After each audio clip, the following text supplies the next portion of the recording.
তোমার যদি মনে হয় পরীক্ষায় কমন পড়ে এমন প্রশ্নগুলো আগে থেকে জানা থাকলে পড়া অনেক সহজ হয়ে যেত, তাহলে এই ভিডিওটা শুধুমাত্র তোমার জন্য। প্রথমেই তোমার জানার ইচ্ছা করবে এই সূচিপত্র থেকে কোন কোন অধ্যায়গুলো তোমার জন্য গুরুত্বপূর্ণ আর কোন অধ্যায়গুলো তোমার জন্য সবচেয়ে সহজ। চলো আমরা প্রথমে অধ্যায় সিলেকশন করি। তোমাদের এই পরীক্ষার জন্য সবচেয়ে সহজ অধ্যায় হচ্ছে তথ্য ও উপাত্ত। এই অধ্যায়টা অনেক বেশি সহজ। তোমরা এই অধ্যায়টা মাত্র 10 মিনিটের মধ্যেই সলিউশন করে তোমরা পরীক্ষার হলে গিয়ে পরীক্ষা দিতে পারবে। আর এই অধ্যায়ের জন্য কোন সৃজনশীলটা সবচেয়ে বেশি গুরুত্বপূর্ণ আমি একটু পরেই তোমাদেরকে সেটা বলে দিব। তারপর আসি প্যাটার্ন। অনেক বেশি সহজ একটা অধ্যায়, শুধুমাত্র বীজগণিতিক ফর্মুলা আর সমষ্টি নির্ণয় শিখলেই আমরা এই অধ্যায় সম্পর্কে অনেক সুন্দর করে সৃজনশীল লিখতে পারবো। তারপর আমরা করব সেট ফাংশন। এই সেট অধ্যায়টা এত বেশি সহজ, শুধুমাত্র তোমাদের বইয়ের 3টা সৃজনশীল করলে তুমি এখান থেকে হুবাহুব একটা সৃজনশীল কমন পেয়ে যাবে। তারপর আমরা এক্সট্রা হিসেবে করতে পারি মুনাফা ও বীজগণিতিক প্রয়োগ। তারপর আমরা জ্যামিতি করতে পারি। চলো শিক্ষার্থী বন্ধুরা, প্রথমে আমরা তথ্য আর উপাত্ত অধ্যায়টা দিয়ে শুরু করি।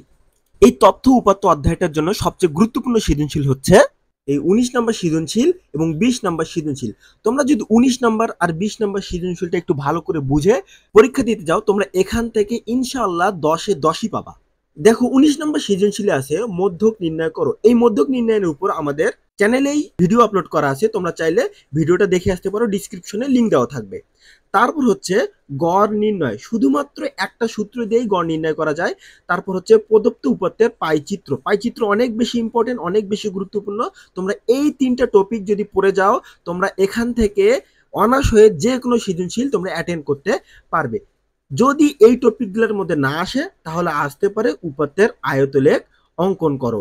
গড় নির্ণয় তো থাকবে অথবা মধ্যক নির্ণয়। দেখো প্রত্যেকটা সৃজনশীলেতে গড় নির্ণয়, মধ্যক নির্ণয় আর আয়তলেখ থাকবে। অর্থাৎ এই 3টা টপিক পড়লেই তোমরা এখান থেকে অনার্স হয়ে তোমরা একটা সৃজনশীল ইজিলি অ্যাটেন্ড করতে পারবে এবং তোমার পরীক্ষাটা খুব সুন্দর হবে। তারপর আমাদের জন্য ইম্পর্টেন্ট হচ্ছে এই প্যাটার্ন অধ্যায়টা। প্যাটার্ন অধ্যায়টা অনেক বেশি সহজ। এখান থেকে শুধুমাত্র 2টা সৃজনশীল করে গেলেই তোমরা পরীক্ষা খুব সুন্দরভাবে একটা সৃজনশীল অ্যাটেন্ড করতে পারবা। সেই সৃজনশীলটা হচ্ছে এই উদাহরণ 4-এর সৃজনশীলটা। এই সৃজনশীলটা থেকে দেখো এখানে প্যাটার্নের চতুর্থ চিত্র তৈরি করতে রেখা সংখ্যা নির্ণয় করো।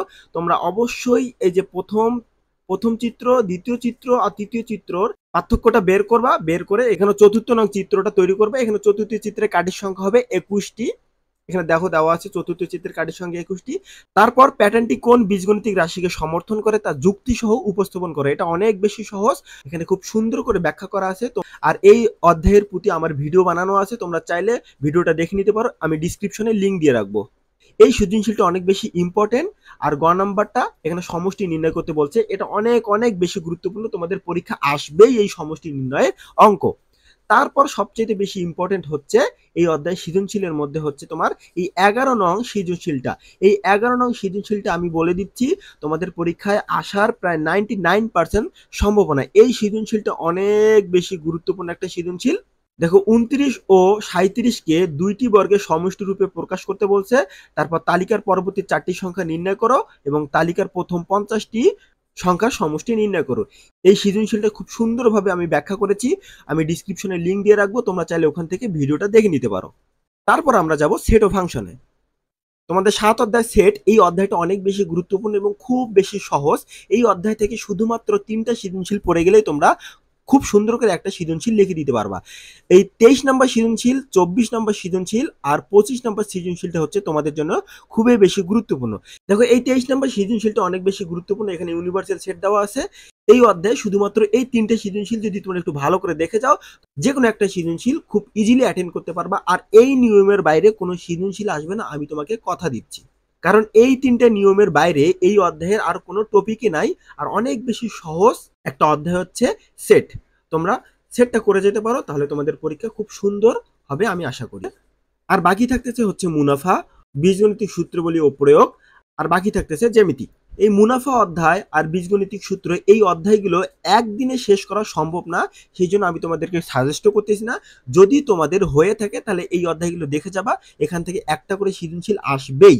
আর যদি তোমাদের কোনো প্রিপারেশন না থাকে তাহলে আমি তোমাদের যে সাজেশনগুলো দিলাম, তোমরা যদি শুধুমাত্র ওগুলো করে যাও তাহলে তোমরা অনেক উপকৃত হবে আশা করি।